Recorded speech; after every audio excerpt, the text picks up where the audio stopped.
A biblical perspective on life, culture and current events. This is 2020 on Vision. Well, there's some new research shedding light on the pressure that school teachers are increasingly under. A new teacher sexual harassment in schools survey reveals widespread and entrenched harmful sexual behaviours in children and young people. The findings of a national survey of Australian school teachers reveal widespread, entrenched and normalised harmful sexual behaviours in Australian schools. Melinda Tankard-Reist leads Collective Shout. She's back with us. Melinda, welcome back to 2020. Neil, it's good to be back with you. Thank you. Melinda, it's a national survey, so every state and every territory taking notice of some of these details. Yes, so Collective Shout, in partnership with the respected parenting author and educator Maggie Dent, released this survey, and we had 1,000 responses, and the report is an analysis of what those teachers had to say, and the results are sobering, Neil. Widespread sexual harassment of female teachers, primarily by male students, female teachers being propositioned, threatened with rape, subjected to sexist slurs, mimicking of sex acts seen in porn, and groaned and moaned at, and also asked for nudes and intimidated. So it's a pretty bleak landscape in our Australian schools. That's sobering. We've heard for a long time that some teachers feel physically threatened, but sexual harassment, and we're not talking about teacher to teacher, we're talking about student to teacher here, and I guess student to student. So there's a cross-section there. It's not just a physical harassment, in some ways threatening violence. This is very deep. It is, Neil, and that's the shift that we've seen in the last few years. We're talking about student-to-teacher harassment and student-to-student sexual harassment. One of the most disturbing findings of our report was that some of the harmful sexual behaviours that the teachers were reporting were exhibited by children as young as kindergarten to year 3. So the behaviours are taking place at younger and younger ages. Teachers reported instances of children as young as year 2 accessing and sharing pornographic content at school, and girls as young as years 5 and 6 being coerced into sending sexual images. This is the fruit of the inundation of exposure to pornography at younger and younger ages, resulting in these behaviours. Our schools have become sites of abuse, and the situation calls for a radical intervention. So when we hear of teachers not feeling safe in their workplace, and we might hear of surveys where teachers are thinking of leaving their profession, it's not just the teachers here at risk, but the children, the students themselves, who are equally under threat. Yes, female teachers and primarily female students at grave risk. We had a large number of female teachers saying that they were suffering a decline in their mental health. Some were suffering symptoms of PTSD.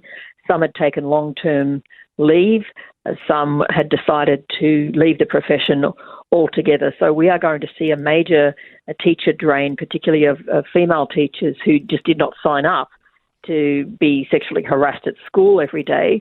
On top of that, we are seeing more young females subjected to these behaviours by male students. Our findings were that male students in year 9 to 10 were the most common aggressors, and committing over half of all incidences reported against teachers.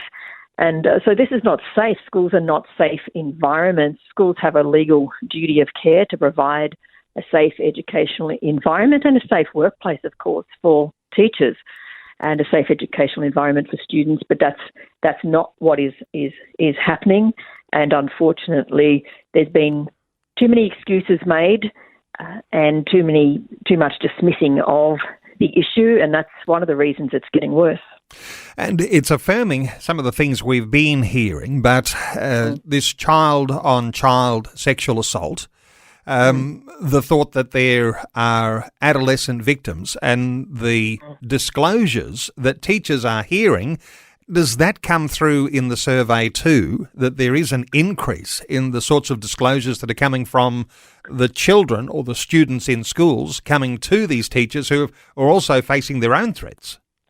It certainly does. Sadly, teachers shared multiple accounts of disclosures from young girls and having to deal with that. These disclosures included image-based sexual abuse, where boys had created and shared, what's commonly known as deepfake pornographic images of girls. Girls were reporting being pressured to send nudes, being hassled all the time to send nudes. I mean, girls have told me directly they get threatened with rape if they don't send naked pictures.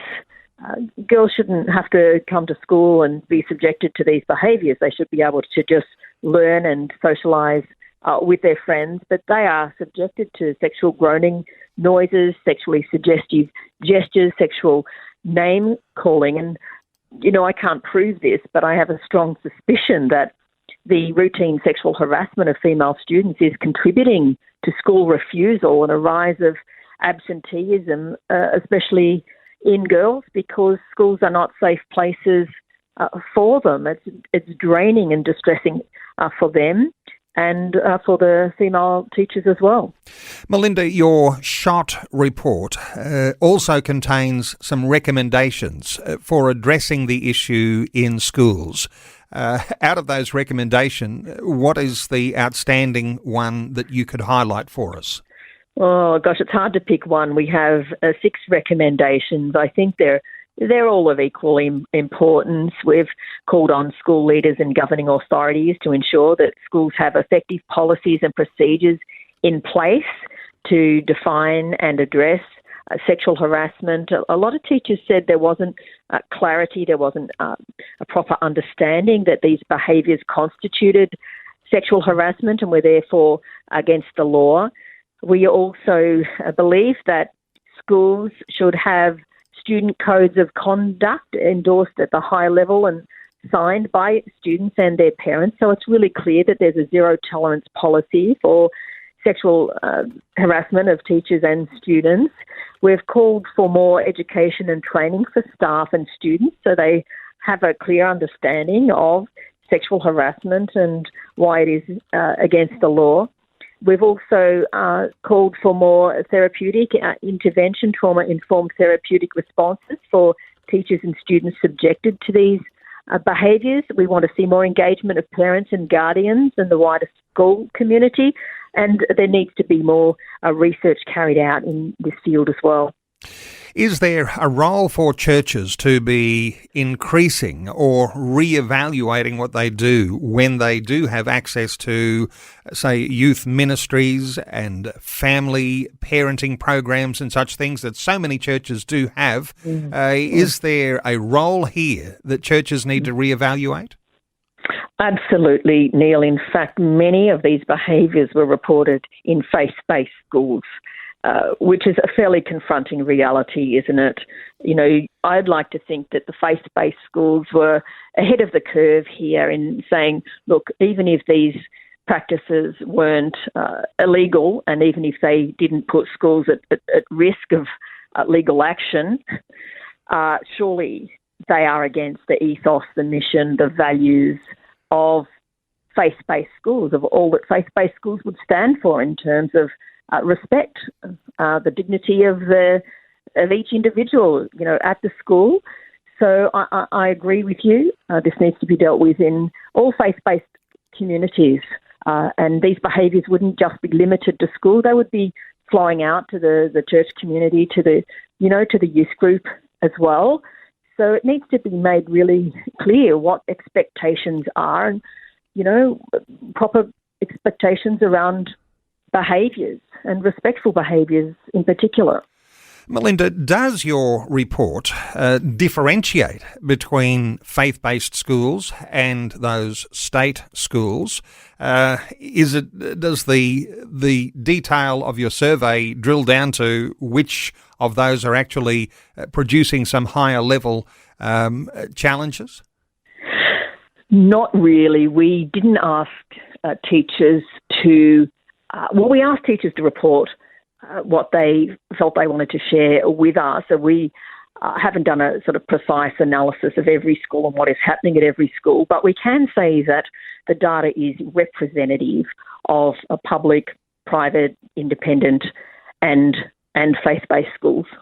So what we're saying here is Christian schools are not immune, and they might have their own policies, but all of those policies need continually revisiting.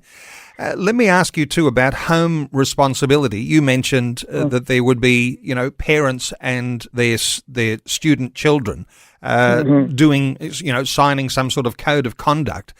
What do we need to be thinking about for listeners today about what has to happen at home as we're thinking of parenting and raising our own children? Yes, well, sadly, quite a number of teachers reported that parents were dismissive, that they didn't see the seriousness of the behaviours, that they said it's just banter, it's just joking, it's just boys will be boys kind of behaviour. And often even where schools were trying to bring about cultural change in the school environment, they often feel undermined by parents who have taken a dismissive view or just want to ignore it. And of course, this doesn't serve the best interests of the child. If the child is being enabled in these behaviours by their parents, and it's not going to set them up very well for life, is it? That's why this takes a whole of community approach. We need the schools on board. We need education departments, regulators, governments, and parents, guardians, and caregivers to all come to the table here and say, here are agreed behaviours and protocols and practices for dealing with inappropriate behaviours in particular. Otherwise, we're just setting our kids up for failure. Melinda, the report's only just been released. Where can we access that? Is it on the Collective Shout website? Certainly is, Neil. CollectiveShout.org. You can download the PDF report there, and we encourage your listeners to do that. There's a wealth of data there, a wealth of information, a lot of personal first-person accounts and testimonial, and also our high-level recommendations as well, which we'd love to see implemented in every school in the country. No doubt there'll be listeners who are wanting to keep up and know what is going on in their local schools. And while this is an Australia-wide survey, a report based on 1,000 responses, there'll be some things happening in schools all around communities throughout Australia. Let me just say, collectiveshout.org to access that report. Melinda Tankard-Reist leads Collective Shout. Melinda, thank you so much for sharing this update with us today on 2020. We're always grateful for your interest and support, Neil. Thanks so much. Thanks for taking time to listen to this audio on demand from Vision Christian Media. To find out more about us, go to vision.org.au.